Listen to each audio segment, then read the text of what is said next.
We'll delve straight in, Dave, with Manchester United and that really unforeseen result at Wembley. Nobody really expected too much out of the game, did they? So to beat Man City, but not only beat them, but in really convincing fashion, it's such a satisfying way to end the season for United fans, isn't it? Crazy. I think everyone thought it was a foregone conclusion, this game.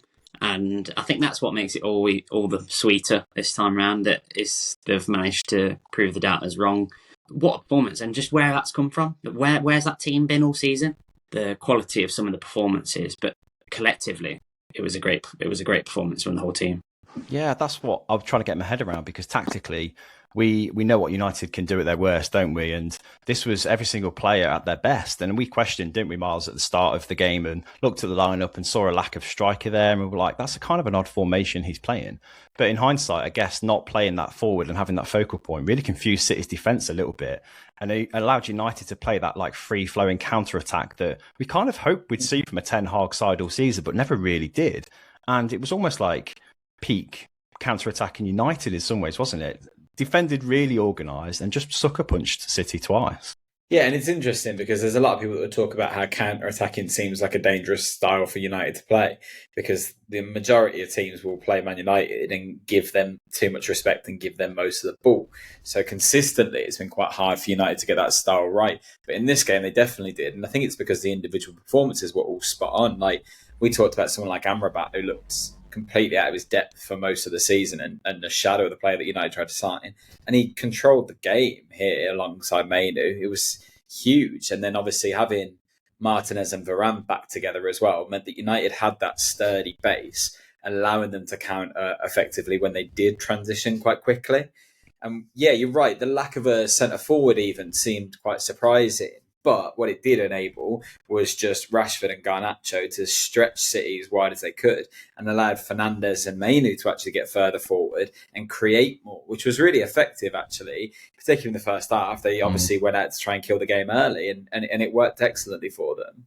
I think the quality of the goals, although the first one was quite fortuitous, really, Dave, I think that amount of pressure that Garnacho was applying, making that run constantly throughout that first sort of 20, 30 minutes, kind of paid off, didn't it, in the end, because the confusion between goalkeeper and defender was there for all to see, and Garnacho waited for his chance patiently. I think he made that run so many times but got cut off, so when it did come off, he knew exactly what to do, and to see the ball hit the back of the net was nerve-wracking in some respects because it's still so much football to play, but it was exactly kind of the way the game was going at that time. Yeah, and I think there was a real emphasis on the extra width in this game. You saw it with both goals.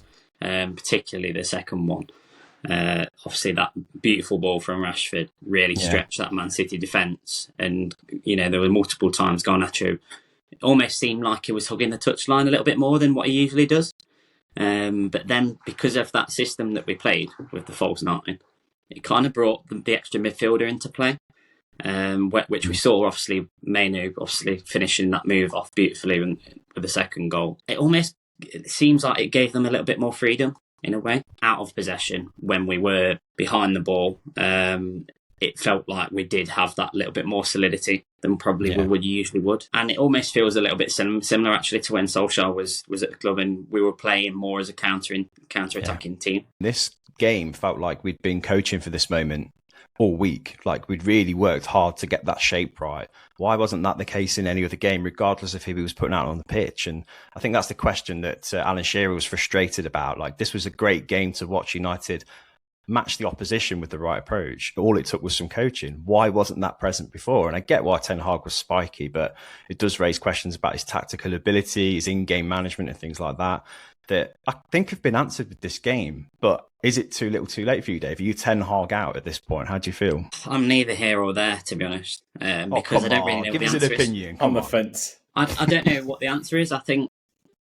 like we've mentioned, haven't we, over the last couple of weeks, that I don't think there's any real sort of clear answer there. And I don't know if there's that perfect coach that is available at the minute. Obviously, there's been a lot of coaches linked this week, haven't there? The likes of De Zerbi, McKenna, Pochettino, and even Thomas Frank, I think. But does any of those names kind of fill you with confidence that they could come in and do as good a job or even better? I think the majority would. But a lot of them are untested as well at this level. That's the thing. Obviously, Pochettino is probably, and obviously Thomas Tuchel as well. but I'm not convinced. So I think the only thing that switched me slightly in favour of Ten Hag is the bond he seems to have with some of the younger players in the team. And after the game, you could see him sort of embracing them and giving them advice. And he did that after the Carabao Cup final. And you don't see that side of Ten Hag very often. He seems quite a distant, cold character to the press, doesn't he? But behind the scenes, maybe he's got a deeper relationship with some of the players. Who knows? But I'm more Ten Hag in now than I was. But as an outsider looking in, Myles, what's your opinion, mate? I think you can't be. I think it's too reactionary. I don't think you can base the future of the club on that one performance. Let's not forget, this is an excellent achievement. I don't want to underplay it, but scraped through the semi-final against Coventry. You've had the worst Premier League finish you've ever had.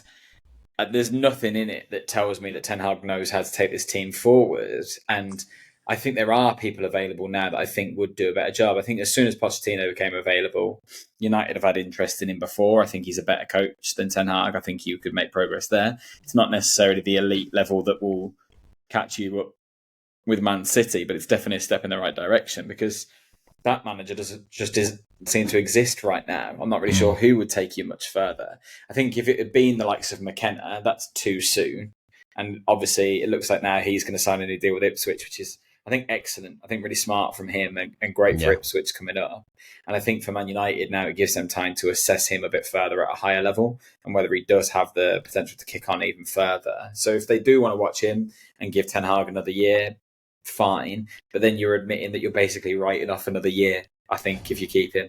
Because there's nothing to say that he's going to get them any further up the league than he has this year, really. I think the worry for me and the biggest kind of negative against Ten Hag is his recruitment's been so poor. And the amount of money is spent on players that were meant to be his players. I think the exception of Onana, who I think's been fantastic.